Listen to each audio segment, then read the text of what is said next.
Buenas noches, hermanos, y a todos. Bienvenidos a un nuevo culto de Doctrina para la Vida. Vamos a tener un tiempo de oración para poner todo este tiempo en las manos del Señor. De pronto la hermana Celia nos puede ver que solamente hemos 2, 4, 6, pero hay otros hermanos que están también en la plataforma de Zoom. Y bueno, lo más importante es que la palabra de Dios dice que donde dos o más reunidos en su nombre estén, ahí está Él. Y creemos que Él está acá. Por eso es muy importante. Cerremos nuestros ojos y inclinemos nuestro rostro y oremos al Señor. Amado Padre de la gloria, te damos gracias en esta noche por tu inmensa misericordia, Padre, porque permites una vez más que nosotros estemos aquí reunidos un jueves más, Señor, conociendo tu palabra y de tal manera que nosotros podamos ponerla en práctica. Te pedimos, Señor, que nos dé sabiduría, entendimiento, Señor, y que esta palabra que nosotros aprendamos podamos compartirla en el nombre de Jesús. Amén.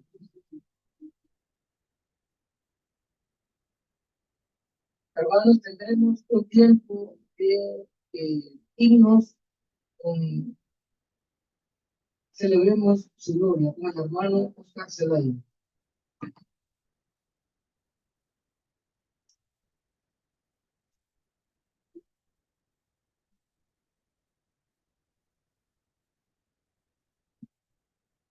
Muchos hermanos.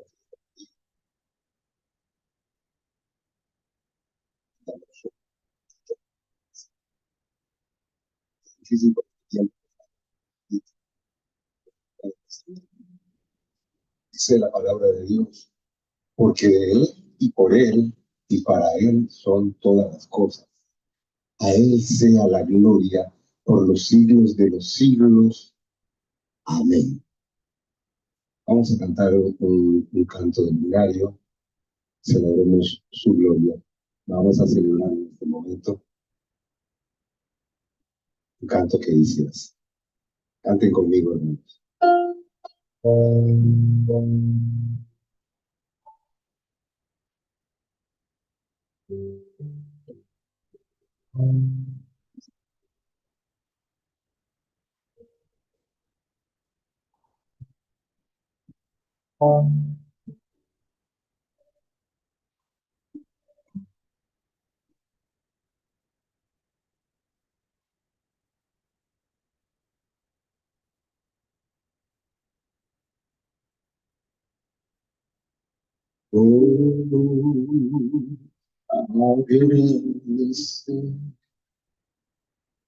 Lo que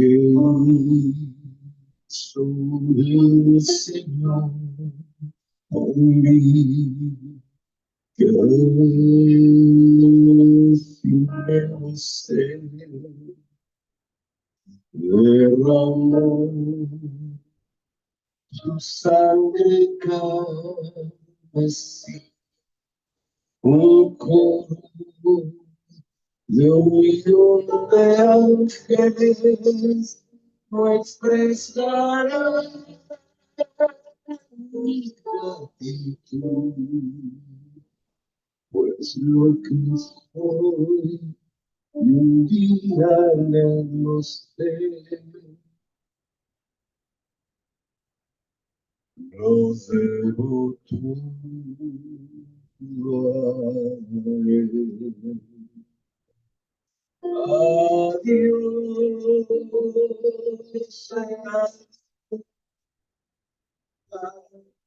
adiós,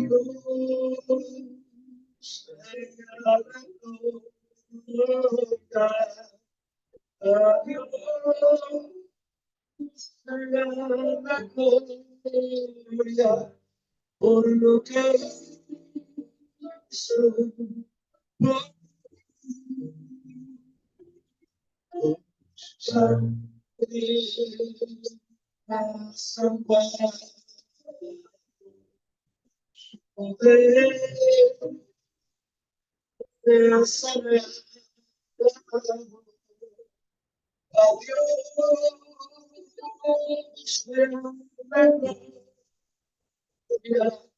por lo que hizo por mí. Quiero vivir una vida que sea agradable solo a él. Visitaré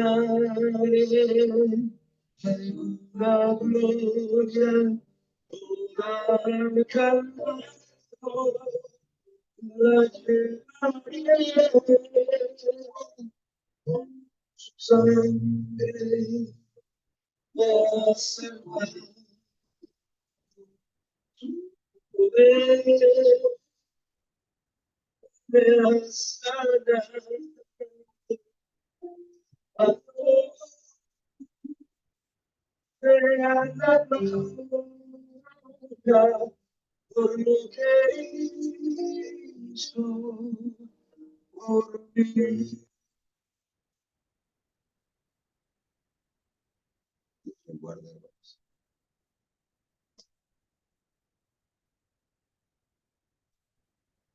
Hermano, ¿cómo no agradecer realmente lo que el Señor hizo por nosotros, ¿verdad? Entonces, por eso estamos aquí, alabando y glorificando a nuestro Señor Jesucristo. Como es práctica, hermanos, vamos a continuar con la noticia del fin, del hermano Jafet Salves.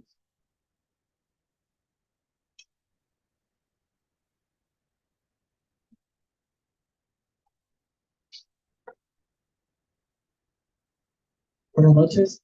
La primera noticia dice: la nueva inteligencia artificial de China que amenaza con desterrar a ChatGPT. La startup china de inteligencia artificial DeepSeek, competidora de la estadounidense ChatGPT, ha sacudido el mercado de los valores tecnológicos mundiales, poniendo en cuestión el dominio tecnológico de Estados Unidos, debido a que su modelo de inteligencia artificial tiene un menor coste de entrenamiento, informa Bloomberg. Fundada en 2023 por Lian Wenpeng, jefe del fondo de cobertura Highflyer, DeepSeek superó este lunes a su rival ChatGPT, convirtiéndose en la aplicación gratuita mejor valorada de la App Store de Apple en Estados Unidos. La empresa desarrolla modelos de inteligencia artificial que son de código abierto, lo que significa que la comunidad de desarrolladores en general puede inspeccionar y mejorar el software. La startup afirma que en su sitio web que su nueva versión R1 ofrece un rendimiento equiparable al de la última versión de productos de la empresa OpenAI, desarrolladora de ChatGPT. Por regla general, los modelos impulsados por la IA, desde ChatGPT hasta DeepSeek, requieren chips avanzados para su entrenamiento. Desde 2021, la administración del presidente estadounidense Joe Biden ha ampliado las prohibiciones destinadas a impedir que estos chips se exporten a China y se utilicen para entrenar los modelos de la IA de las empresas del país asiático. Sin embargo, la principal ventaja de la app china radica en el coste de formación y desarrollo de los modelos de DeepSeek, que parece usar una fracción de lo que requieren los mejores productos de OpenAI o Meta Platforms. El progreso de DeepSeek sugiere que los ingenieros chinos de inteligencia artificial lograron trabajar con restricciones tecnológicas, centrándose en una mayor eficiencia con recursos limitados. Esta inteligencia artificial demuestra que es posible desarrollar potentes modelos de IA que cuestan menos. Puede hacer descarrilar potencialmente el modelo de inversión para toda la cadena de suministro de IA. Está impulsada por el alto gasto de un pequeño puñado de interescalados. El producto DeepSeek resulta profundamente problemático para el modelo, basado en el importante gasto de capital y los gastos operativos en los que ha incurrido Silicon Valley, como la forma más adecuada de enfocar la tendencia de la IA, afirma el responsable de consumo de Internet de Antelia Capital, con sede en Singapur. Pone en tela de juicio los recursos masivos que se han dedicado a la IA, añadió. Las acciones de las empresas tecnológicas chinas vinculadas a DeepSeek, como iFlytek Co., subieron el lunes, mientras que las acciones de los fabricantes de componentes y productos relacionados con la producción de chips, como la empresa holandesa ASML Holding, NV, y la japonesa Advantest Corp, se desplomaron ante la posible amenaza para la demanda que representan los aceleradores de guía de Nvidia Corp. Los futuros de los índices bursátiles estadounidenses también cayeron ante la preocupación de que los modelos de la IA de DeepSeek pueden perturbar el liderazgo tecnológico de Estados Unidos. El señor le bendiga.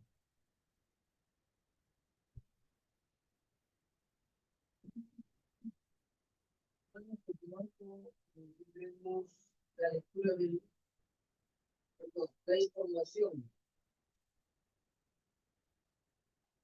La Iglesia Evangélica Comunidad de Gracia, información semanal. Hoy es 30 de enero. Le recordamos la importancia de estudiar la palabra de Dios y las doctrinas que ahí se encuentran. Ya puede inscribirse en el Discipulado de Formación Cristiana de IFC. Pida la boleta de inscripción o llénela de manera digital cuando llegue a su WhatsApp. Estamos a pocos días para iniciar las clases que serán de manera presencial. Les invitamos a participar en un devocional de oración y ayuno de este viernes 31 de enero en los siguientes horarios: 7 a.m., 9:30 a.m., 12 meridiano y 3 p.m. de manera virtual y de manera presencial a las 6:30 p.m. en las instalaciones de nuestra iglesia. Eso es el día de mañana. Les motivamos a asistir al culto de caballeros que se realizará este sábado 1 de febrero a las 7 a.m. Aproveche e invite a sus amigos y compañeros de trabajo y familiares. Contaremos con transporte gratuito. También están cordialmente invitados todos los caballeros de nuestra congregación a nuestro primer desayuno de caballeros el día sábado 15 de febrero a las 7 a.m. en las instalaciones de Nelson. Habrá servicio de transporte gratuito.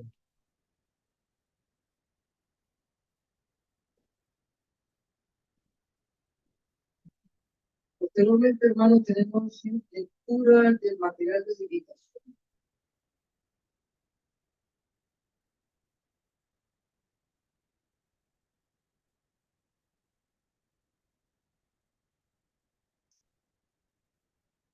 ¿Qué es la apostasía y cómo reconocerla? Apostasía, de la palabra griega apostasía, significa un desacato a un sistema o autoridad establecido, una rebelión, un abandono o ruptura de la fe. En el primer siglo, apostasía era un término técnico para referirse a una revuelta o deserción. Primero, la apostasía espiritual amenaza hoy al cuerpo de Cristo. Con respecto a la apostasía, es fundamental que todos los cristianos comprendan las cosas importantes. Cómo reconocer la apostasía y a los maestros apóstoles. ¿Por qué la enseñanza apóstata es tan peligrosa? Las formas de apostasía. Para identificar plenamente y combatir la apostasía, los cristianos deben entender sus distintas formas y los rasgos que caracterizan a sus doctrinas y maestros. En cuanto a las formas de apostasía, hay dos categorías principales. Uno, el abandono de las doctrinas fundamentales y verdaderas de la Biblia por las enseñanzas heréticas que pretenden ser la verdadera doctrina cristiana. Dos, la total renuncia a la fe cristiana, que se traduce a un abandono total de Cristo. Arrio. El arrianismo representa la primera forma de apostasía, la negación de las verdades cristianas fundamentales como la divinidad de Cristo, que da comienzo a una caída cuesta abajo hacia el abandono total de la fe. Constituye la segunda forma de apostasía. La segunda forma casi siempre comienza con la primera.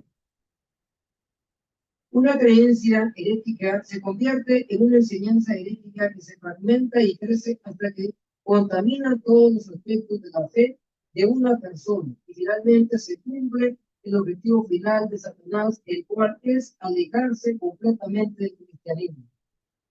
Las características de la apostasía y apóstata. Judas era un medio hermano de Jesús y líder de la iglesia primitiva. En su carta del Nuevo Testamento describe cómo reconocer la apostasía y exhorta encarecidamente a los miembros del cuerpo de Cristo a contender ardientemente por la fe. Judas 1:3, la palabra griega traducida contender ardientemente es un verbo compuesto del que obtenemos la palabra organizar.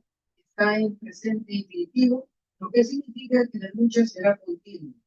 En otras palabras, Judas dice que habrá una lucha constante contra la falsa enseñanza y que los cristianos deben tomarla tan en serio a tal punto que organizamos por la lucha en la que estamos comprometidos. Además, Judas deja claro que cada cristiano está llamado a esta lucha, no solo los líderes de la iglesia, así que es fundamental que todos los creyentes agudicen sus habilidades de entendimiento para que puedan reconocer y prevenir la apostasía en su entorno.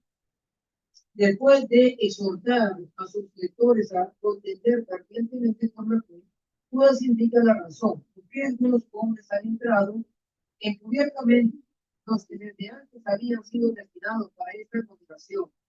Hombres impíos se convierten en libertinaje de la gracia de nuestro Dios y niegan a Dios, el único soberano y ángel nuestro Señor Jesucristo. Judas 1:4, en este versículo, Judas presenta a los cristianos tres rasgos de la apostasía y de los maestros apóstoles. Primero, Judas dice que la apostasía puede ser sutil. Los apóstoles han centrado en el texto. En griego extrabíblico, el término se usa Judas describe la astucia de un abogado que a través de una argumentación inteligente se infiltra en las mentes de los funcionarios de la corte y pervierte su pensamiento. La palabra significa literalmente deslizarse de lado, entrar sigilosamente, colarse. En otras palabras, Judas dice que es raro que la apostasía comience de una manera abierta y que sea fácilmente detectable. Por el contrario, se parece mucho a la doctrina de Arias. Solo una letra, la J, diferencia la enseñanza falsa de la verdadera. Describiendo este aspecto de la apostasía y su peligro latente, A. W. Tozer escribió: tan hábil es el error para imitar a la verdad, y ambos se confunden constantemente.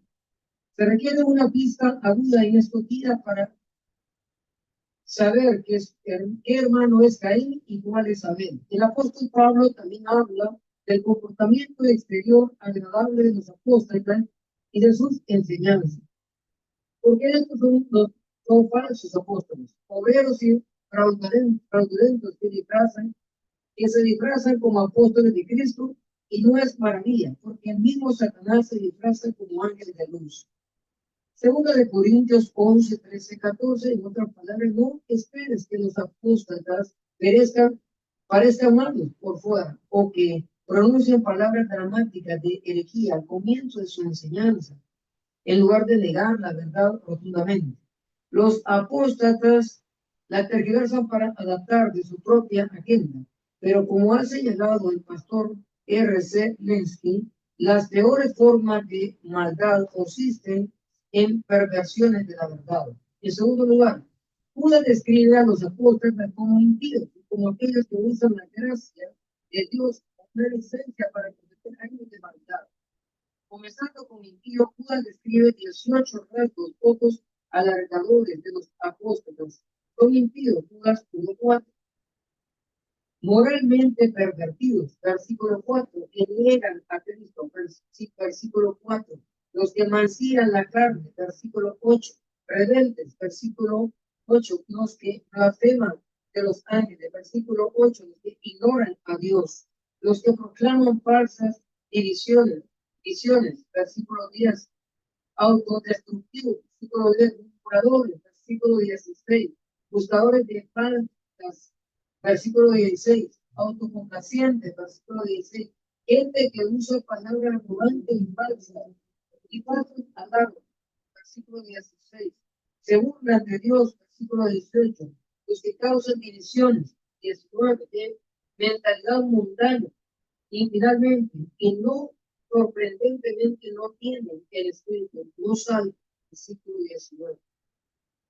Tercero, Judas dice que los apóstoles niegan a nuestro único Maestro y Señor Jesucristo. Como es que los apóstoles hacen esto? Pablo nos dice en su carta a Tito, todas las cosas son puras para los puros, mas para los corrompidos e incrédulos nada de esto, pues hasta su mente y su conciencia están corrompidas.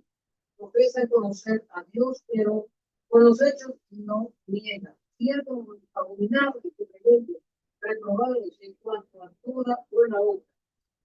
Tito 1:15-16, a través de su comportamiento injusto, los apóstatas muestran su verdadero yo. A diferencia de un apóstata, un verdadero creyente es alguien que ha sido liberado del pecado a la justicia en Cristo y que se niega a continuar en el pecado. Romanos 6:1-2. En última instancia, la señal de un apóstata es que eventualmente cae y se aparta de la verdad de la palabra de Dios y de su justicia. El apóstol Juan dice que esta es una señal de un falso creyente. Salieron de maestros, pero no eran de nosotros. No, pero salieron de nosotros, pero no eran de nosotros. Porque si hubiesen sido de nosotros, habrían permanecido con nosotros. Pero salieron para que se manifestase que no todos son de nosotros. Primero de Juan 2:19. Es de vital importancia, ahora más que nunca, que cada creyente ore por discernimiento, comparta la apostasía y contienda fervientemente por la fe, que una vez y para siempre fue entregada a los santos. Hermanos, vamos a continuar con el hermano de Estefan. Ok, pero antes que nada, vamos a tener un tiempo de oración por las ofrendas. Oremos. Padre, te damos gracias en esta noche por tu inmensa misericordia, Señor, por proveernos, Señor, y estar aquí, Señor, alabando y glorificando tu nombre, porque también esta es una ofrenda, Señor, estar aquí, Señor. Y bendecimos a cada una de las ofrendas que cada uno de nuestros hermanos puede dar, Señor. Bendícenos, como tu palabra nos dice, que tú bendices al dador de ellos, Señor. Y multiplícalas a un 100 por 1, en el nombre de Jesús. Amén.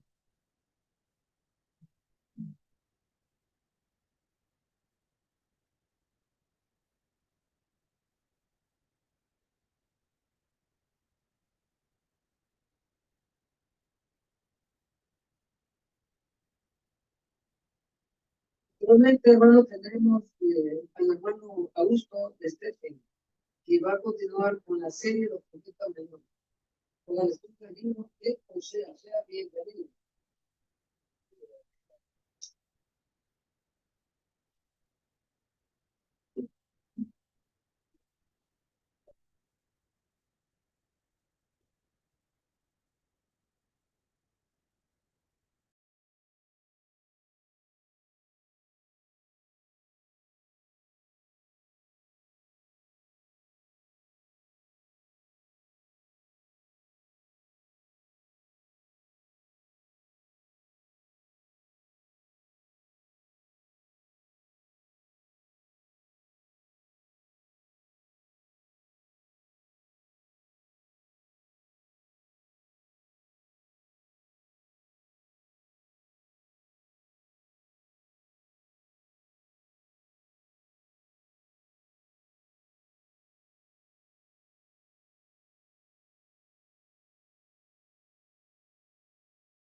el capítulo 6 sería hasta la primera parte del versículo 11 y la segunda parte forma parte del versículo 7.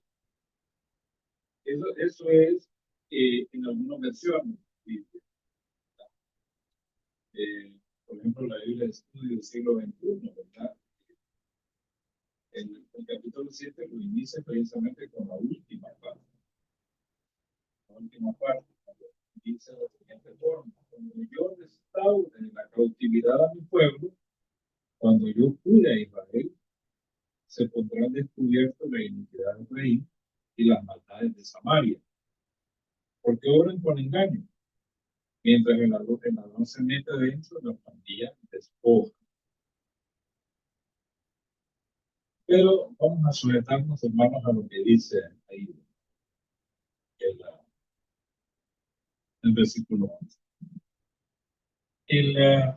Ustedes saben que Israel, a lo largo de su historia, bueno, sufrió una cautividad, o sea, un juicio de cautividad. Bueno, primero el reino del norte y después el reino del sur. El reino del norte, bueno, fue conquistado por los asirios y llevados cautivos, ¿verdad?, hacia esa nación o hacia ese imperio. Y el reino del sur fue llevado cautivo por los caldeos. En aquel entonces era una potencia emergente. Es el juicio de desolación y cautividad, o sea, que eso vino de parte de eso. Entonces, ahí se expresa realmente que Judá lo podríamos proyectar entonces, que ese versículo 11 puede ser también escatológico, ¿verdad? O sea, que habla de una siega o de una cosecha, podemos decir, de fruto maduro en el futuro. Todos estamos familiarizados, hermanos, de que Israel, como nación, todavía le falta algún tiempo antes de que entre en el estado de angustia. O sea, la nación sufrió, como les digo, un primer cautiverio, pero después retornó. En el año 70, después de Cristo, lo que hubo una dispersión, ¿verdad? Porque el Señor les dijo, ¿verdad? Jerusalén, Jerusalén, que matas a los profetas. Entonces dice, vuestra casa pues es dejada desierta. O sea, cuando habla de la casa, precisamente habla de Jerusalén. Y vemos ahí que cuando vinieron los ejércitos de Roma sobre Jerusalén, hubo una diáspora, una dispersión. Y ahí en ese momento, tanto la Jerusalén, la ciudad fue destruida por los romanos, incluso el templo, como un acto justiciero de parte del Señor. Él dijo, no quedará piedra sobre piedra que no sea derribada. Del año 70 en adelante, y los judíos o los israelitas han estado dispersos. Han estado tal vez no cautivos, pero sí dispersos.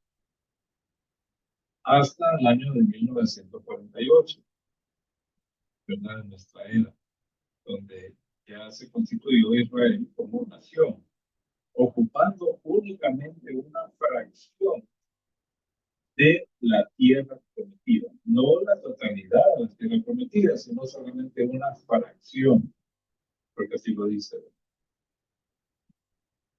Entonces, cuando habla de que una siega está preparada, obviamente habla de otro juicio que va a venir en el futuro sobre Israel, el tiempo de angustia, como dice Jeremías, el tiempo de angustia para Jacob.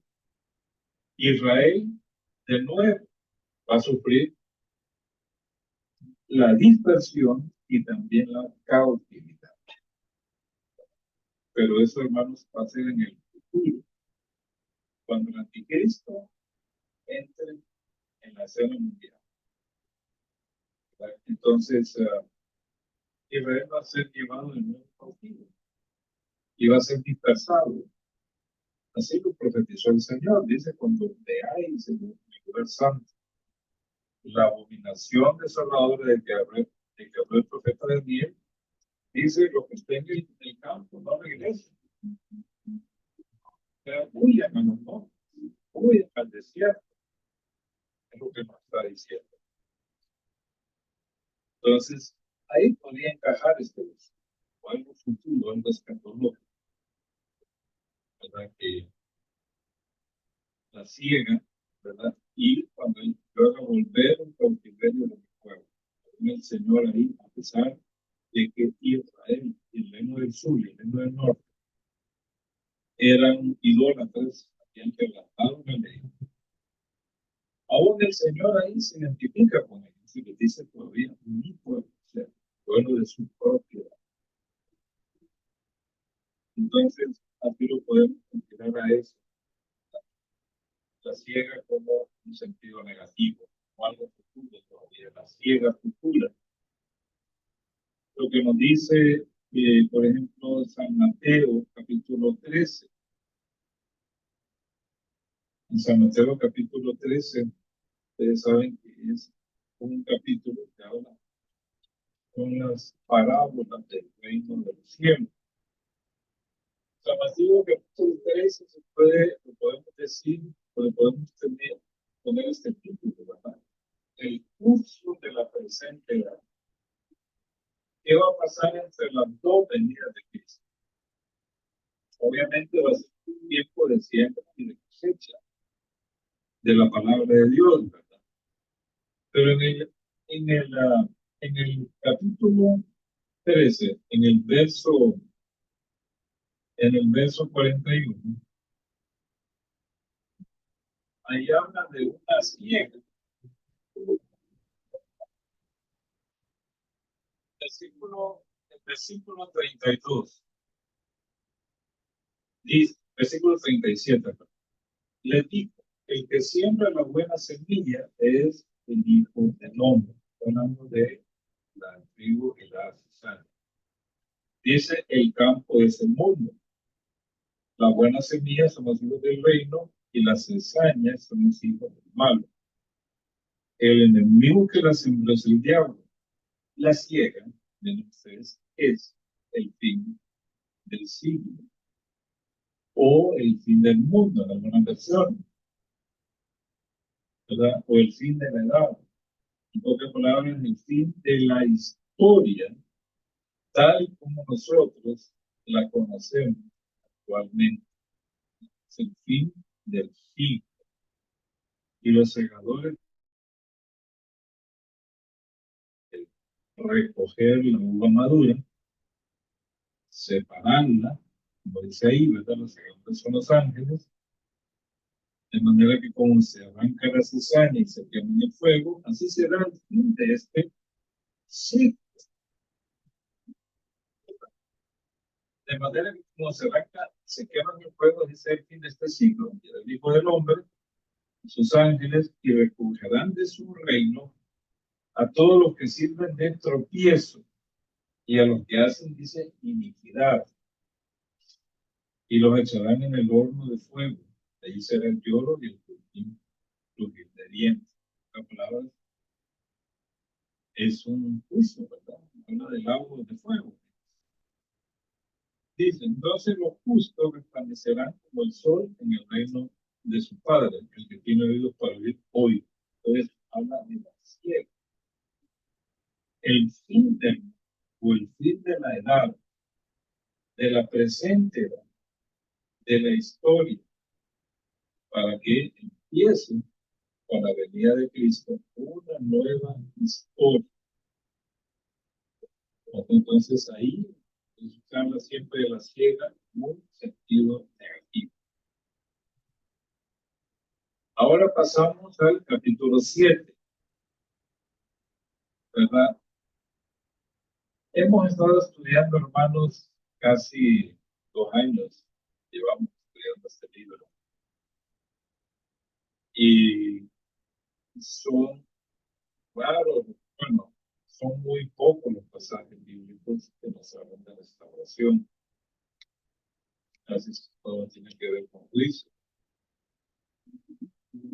El capítulo 7 no es la excepción, porque nos sigue hablando precisamente de juicio. El Señor sigue, ¿cómo se llama? Mostrándole al reino, podemos decir, sus maldades, sus pecados, pero sigue mostrando. A estas alturas se esperaba que la nación hubiera respondido al Señor, ¿verdad? A este, podemos decir, a este nuevo oráculo, a esta nueva revelación por medio del profeta Osea. Entonces se esperaba que la nación ya hubiera tomado conciencia o hubiera recapacitado acerca de su condición espiritual, ¿verdad? Pero es así, efectivamente. El pasaje que vamos a estudiar, el capítulo 7, pueden seguir la lectura, comienza de esta manera. Mientras juraba yo a Israel, se descubrió la iniquidad de Efraín y las maldades de Samaria, porque hicieron engaño. Y entra el ladrón y el salteador, dice, despoja por fuera. Y dice el versículo 2, y no consideran en su corazón que tengo en memoria toda su maldad. Ahora les rodearán sus obras, delante de mí están.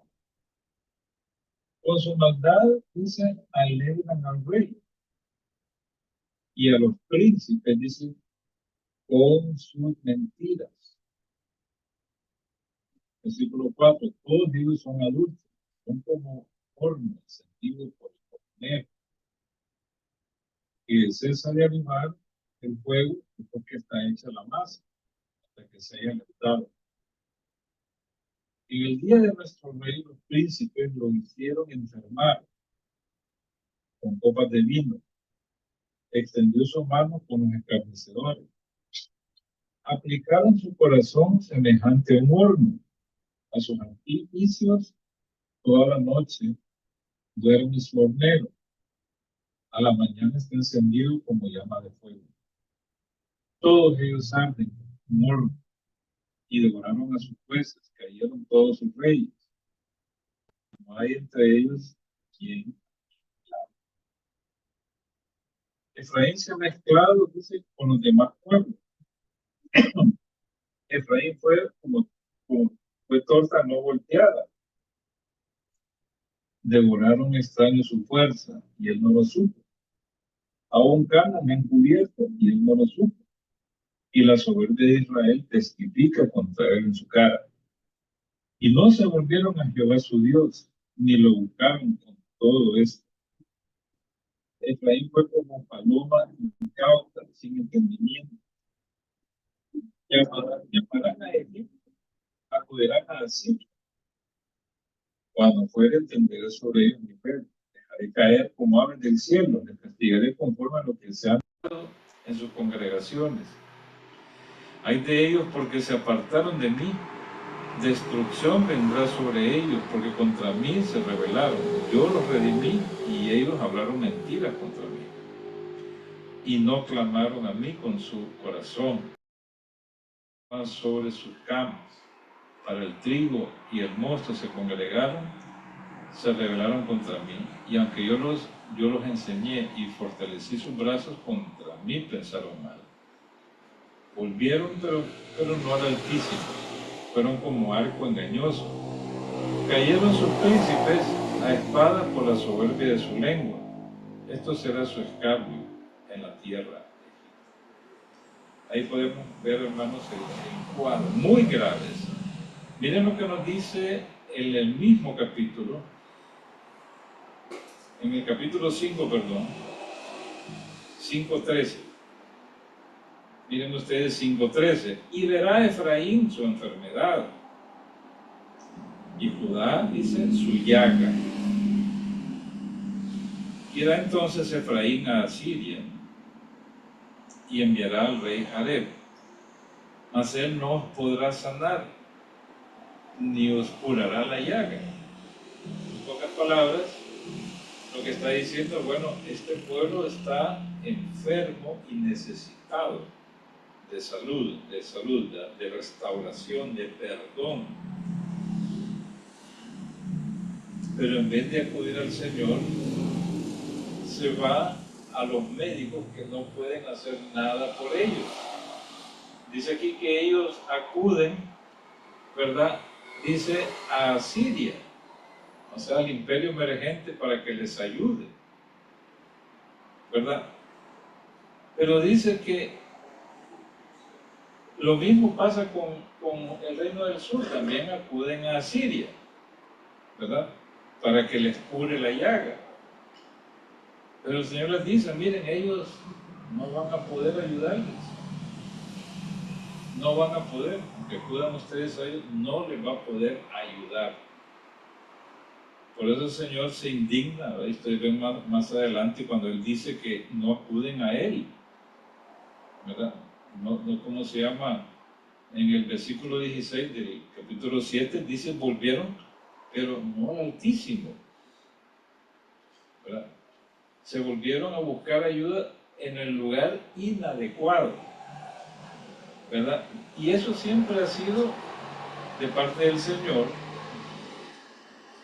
¿verdad? Como un acto de rebeldía.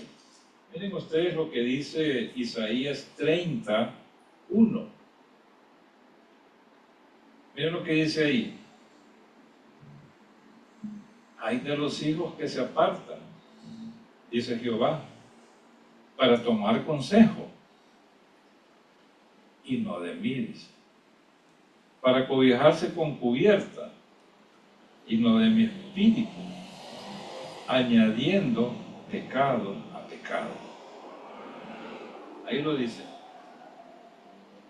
En el capítulo de Isaías 31:1 dice, hay de los que descienden a Egipto por ayuda, dice, y confían en caballos, y su esperanza ponen en carros, porque son muchos, y en jinetes, porque son valientes.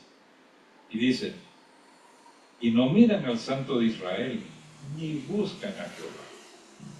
Ahí, hermanos, quiero decirles que esos capítulos, esos versículos que leímos, tienen que ver con un problema que había, ¿verdad? Los asirios habían sitiado a Jerusalén, o venían sobre Jerusalén, ¿verdad? Ya habían destruido ciudades fortificadas. Israel no tenía mucho ejército para hacerle frente. Entonces dijeron, busquemos la ayuda de Egipto, que es una potencia militar, tiene carros, tiene caballos, tiene jinetes, son valientes, para cobijarse, para protegerse o para que los protegieran. Entonces el Señor les dice, miren, ese es un acto de rebeldía, porque ustedes tomaron consejo, pero a mí no me consultaron, ¿verdad? Es un acto de rebeldía tan grave que al pecado que ya tienen, le añaden este pecado, ¿verdad? Por eso dice en el 31, dice que toman consejo, ¿verdad? Entre ellos dice, ¿sabes cómo decir? ¿Cómo se llama? Lo hacen todo en la carne, pero no según Dios, ¿verdad? Y dice que quieren cobijarse, o sea, quieren cobertura de parte de una potencia militar. Pero dice, no quieren la cobertura de mi espíritu. Dice en el versículo 2 de Isaías 30, dice que se apartan para descender a Egipto y no han preguntado de mi boca, para fortalecerse con la fuerza de Faraón y poner su esperanza en la sombra de Egipto.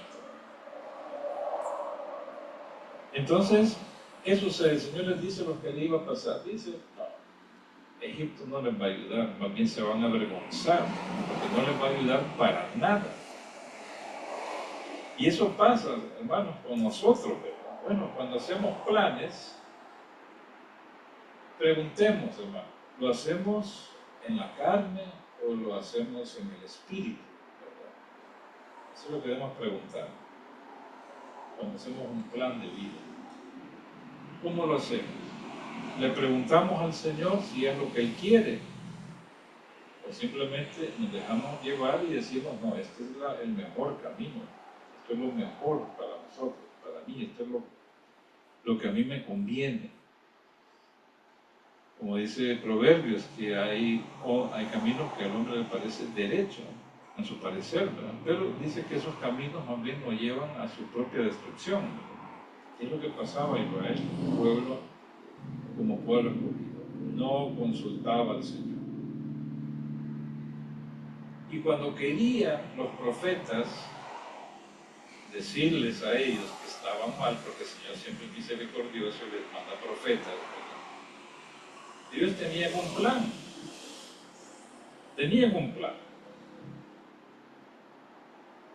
Y el Señor les dice, el plan que ustedes tienen no es según mi espíritu, porque ustedes no me preguntaron nada. No lo hicieron según mi espíritu. Entonces dice, en el versículo 9 de Isaías 30, dice, porque este pueblo es rebelde, o sea que es un acto de rebeldía, hijos mentirosos, hijos que no quisieron oír la ley de Jehová. Eso es como queriendo decir, miren, ustedes van a encontrar la respuesta en la ley de Jehová. Y cuando habla de ley, hermanos, habla por supuesto de la Torah, ¿verdad? O sea, los primeros 5 libros.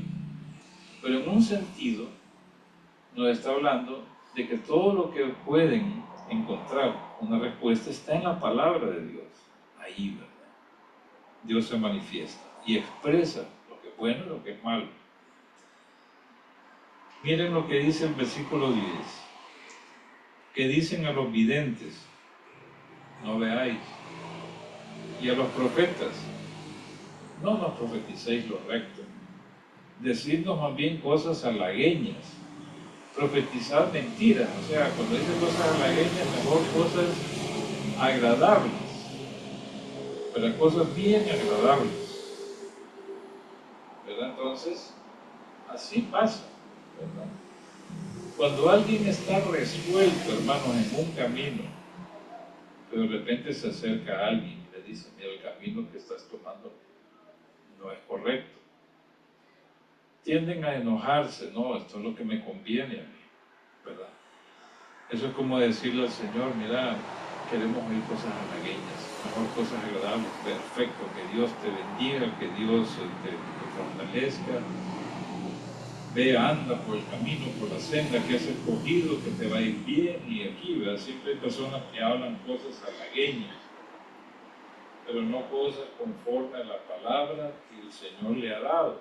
Israel es un ejemplo de eso. Un país que toma decisiones, no en función del Espíritu de Dios, sino, como diríamos, en la carne, queriendo hacer su propia voluntad.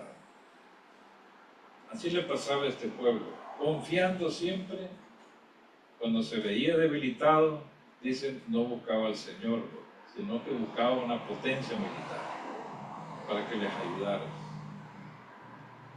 Obviamente, Egipto no les pudo ayudar. Egipto al final, cuando llegaron los asirios y sitiaron Jerusalén, los egipcios no les ayudaron, ¿verdad? Era un ejército numeroso, el de los asirios, ¿verdad? Cualquiera se pone a temblar, ver un ejército numeroso como la arena del mar, con carros, ¿verdad? Con gente a caballo y todo. Entonces ahí fue vana la ayuda de Egipto, aun cuando fueron con regalos al faraón, como queriendo decir, a comprar su voluntad para que les ayudara, pues el Señor les dice, no, Egipto más bien se van a avergonzar, porque no les va a venir a ayudar, y en efecto no les vino a ayudar.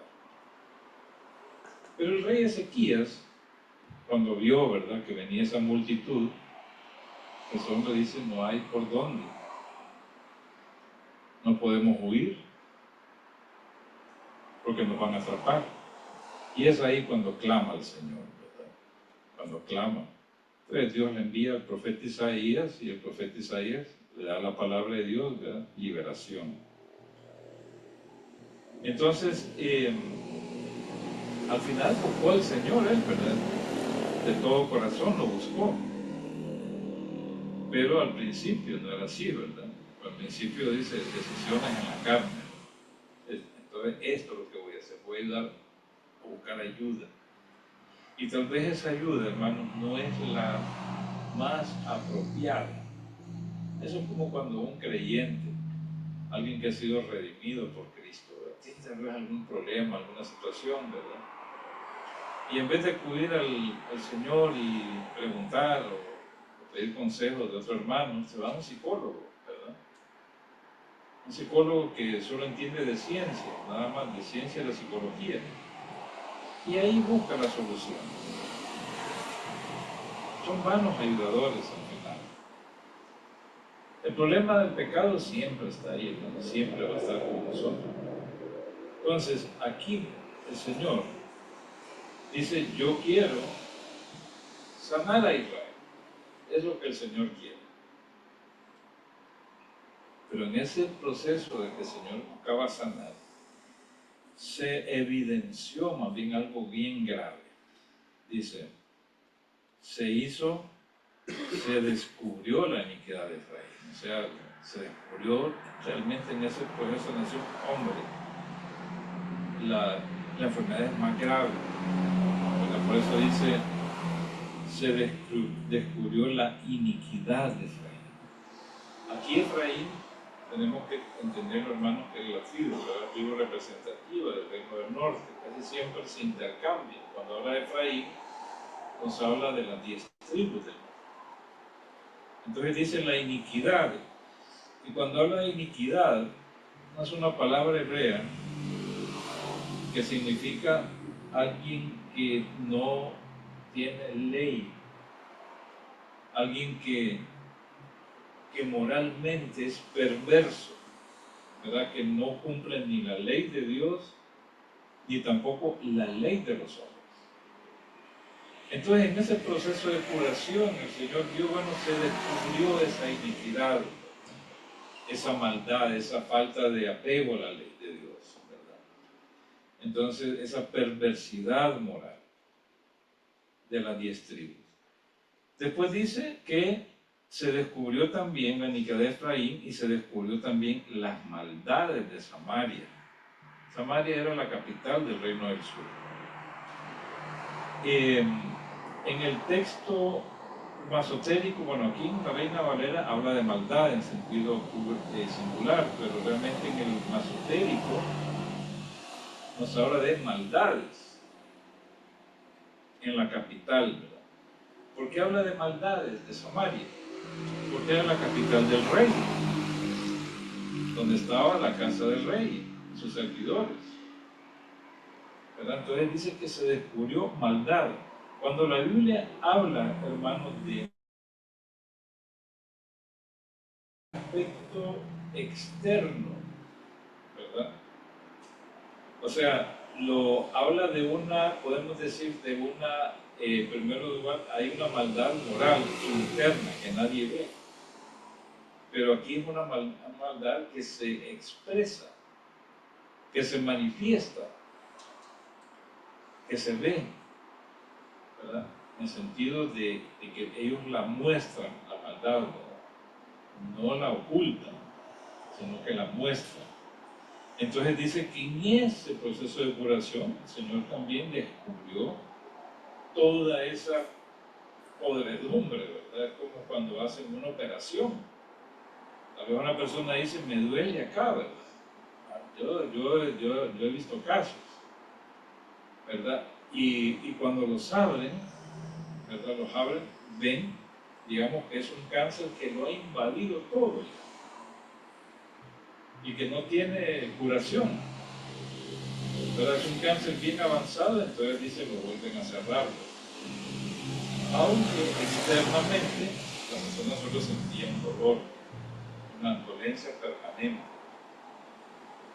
Entonces ahí dice, es así en esa persona, yo quería curar, pero en eso se vio las maldades que había, las maldades cometidas. En este caso, cuando habla maldades de Samaria, recuerden que Samaria es la capital del reino, no está hablando de los gobernantes, o sea, del rey y sus servidores. Entonces dice, se descubrió la maldad de ellos en ese proceso de restauración. Entonces, ¿cómo pretendían que el Señor los curara si más bien ellos obraban con iniquidad y con maldad? Después dice que se descubrió ahí, ¿verdad? Él estaba, como dicen, escondido, o sea, mostraban una apariencia de piedad. Nosotros ya habíamos hablado antes de la falsa piedad. Miren ustedes en el 6:4, cuando el Señor les reclama, les hace un reclamo por medio de una pregunta: ¿qué haré a ti, Efraín? Versículo 4, 6:4. ¿Qué haré a ti, oh Judá? Dice, la piedad vuestra es como nube de la mañana y como el rocío de la madrugada que se desvanece. O sea, una piedad falsa, y es una piedad de corta duración. Eso es lo que ellos manifestaban, eso es lo que ellos expresaban. Y el Señor dice que por esta causa los corté por medio de los profetas, con las palabras de mi boca, los maté, y tus juicios serán como la luz que sale. Lo mismo pasa ahorita. O sea, dice ahí, se descubrió la iniquidad de Efraín y las maldades de Samaria. Y después dice, porque hicieron engaño. Porque el Señor está diciendo, porque me engañaron. Es como decir, yo creí que no estaban tan mal, pero están peor de lo que yo me imaginaba. Y eso lo dice el Señor para que lo entendamos nosotros, ¿verdad? No es porque Él no lo sabía, claro que sí lo sabe, pero para que nosotros entendamos. Dice, las cosas que están haciendo ahí son, en verdad, la situación está gravísima, está peor de lo que yo me imaginaba. Y dice la razón, cuando dice porque es explicativo. Bueno, se descubrió la iniquidad de Efraín y las maldades de Samaria. Y cuando dice porque es una conjunción explicativa, explica lo anterior. Dice porque hicieron engaño, o sea, me engañaron, me mintieron, mostraron una piedad falsa, ¿verdad? Como lo dice el 6:4. O sea, se mostraron falsos ahí. Cuando dice hicieron engaño, ¿verdad? O sea, practicaron engaño, ¿verdad? Eso es lo que está diciendo, practicaron el engaño. O sea, solo era una apariencia externa, pero por dentro estaba, como dice Isaías, una podrida llaga. Entonces dice, hicieron engaño, mintieron, como queriendo decir, bueno, ustedes dijeron que estaban bien, pero están mal. Ese es el engaño. Decir, yo estoy bien,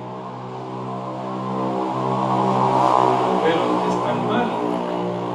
Y dice, y entra el ladrón y el salteador despoja por fuera. En la Biblia textual dice, por dentro se mete el ladrón y por fuera dice, despoja la pandilla. ¿Cuál es la idea ahí? Que la maldad estaba en todas partes.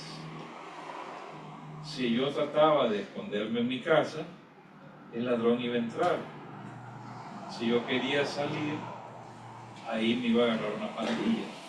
¿Verdad? Por eso dice ahí, cuando dice, por ejemplo, por fuera, está hablando, hermanos, de al aire libre, exteriormente, fuera de la pared, en todo lugar. Eso es lo que el Señor está expresando ahí. Yo quería sanarlo, en Israel. Pero, ¿qué pasó? En todos lados hay maldad e iniquidad, tanto dentro de las casas como afuera de las casas. Entonces lo que está diciendo, esa llaga, esa enfermedad que tiene el reino del norte, realmente es grave. Necesita ser curada. Pero cuando yo quería curarlas, ellos no querían que yo las curara. Esa es la idea también ahí, ¿verdad? El Señor trataba de curar a Israel. ¿Cómo? Llamándolo al arrepentimiento por medio de los profetas. Por eso el Señor quería eso. Les declaraba todo lo que ellos hacían. Y ellos creían, como actuaban con engaño, podían engañar al profeta, pero no podían engañar al Señor. Ellos creían, bueno, sigo haciendo maldades. Y creían, bueno, el Señor esas cosas ni las va a tomar en cuenta. ¿Qué va a tomar en cuenta el Señor si no hace nada? Por eso dice en el versículo 2, y no consideran en su corazón, o sea, no reflexionan, que tengo en memoria su maldad. Ese es el gran engaño. Como que Dios se olvida de la maldad y ya. Dice que las tiene en memoria. Por lo cual tienen que ser limpiadas, tienen que ser quitadas esas maldades. ¿Verdad? Entonces ahí nos habla precisamente de no actuar con engaño. Porque el Señor dice no lo podemos engañar. Porque Él lo sabe todo. Él lo sabe. La maldad estaba extendida en todos lados, afuera dentro de la casa y fuera de la casa. Era como cuando el Señor destruyó la tierra con el diluvio. Había una razón por la cual lo hizo, porque toda la tierra se había corrompido. Dice que los hombres, el pensamiento de los hombres era de continuo, solamente el mal. O sea, el designio de su corazón, ¿verdad? Era inclinado siempre a lo malo. Y obviamente Dios levantó un hombre, a Noé, ¿verdad? Este hombre estuvo construyendo un arca, pero también anduvo predicando.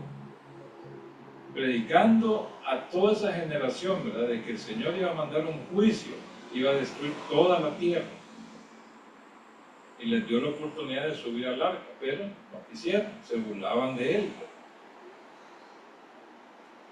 En la Biblia, en el Nuevo Testamento, en San Mateo 24, nos habla que los tiempos finales van a ser como los días de Noé. Así van a ser los días finales, hermanos, como los días de Noé. Solo que los juicios van a ser cósmicos. Va a ser con fuego. Va a ser con, terremotos. Va a ser con, con juicios cósmicos, ¿verdad?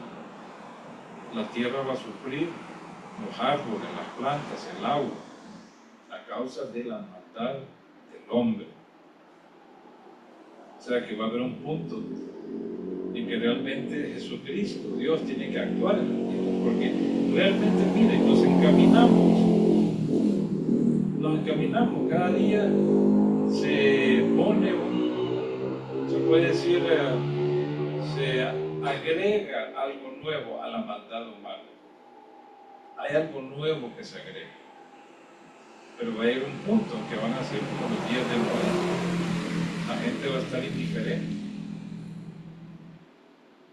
No van a hacer caso. Dice que los hombres, aún viendo todos los juicios que hay, todos los terremotos, todas las guerras, todas las mortandad que hay, dice que el hombre no va a dejar de adorar a las imágenes, ni también va a dejar de adorar a los demonios. Y nos encaminamos a eso. Hacia allá vamos. Pero ya el Señor nos los advierte. El Señor nos lo dice lo que pasará en el futuro, ¿verdad?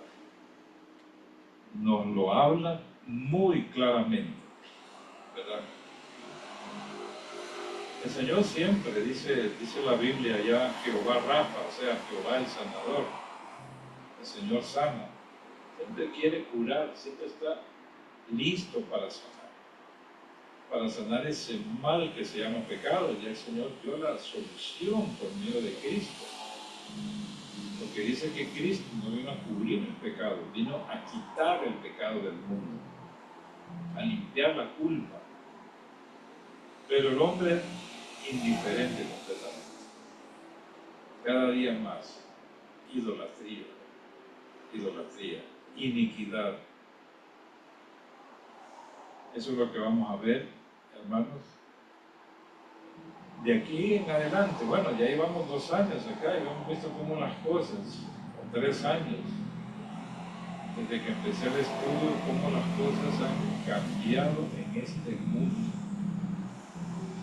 Cada día hay algo nuevo. Así que esperemos que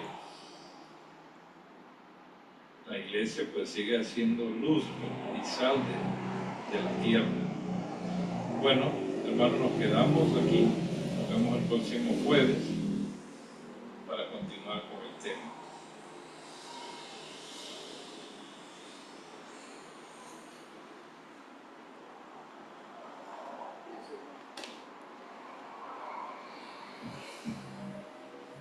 Hermanos, con este valioso conocimiento finalizamos y vamos a poner nuestro retiro en las manos del Señor. Oramos. Padre, te damos gracias en esta noche por tu inmensa misericordia, Señor, por permitir que hayamos estado aquí alabando y glorificando tu nombre, conociendo de tu palabra, Señor. Y tu palabra dice en el Salmo 121 que tú guardas nuestra salida y nuestra entrada. Y queremos, Señor, que así como tú nos trajiste, vamos a llegar a nuestra casa. En el nombre de Jesús. Amén.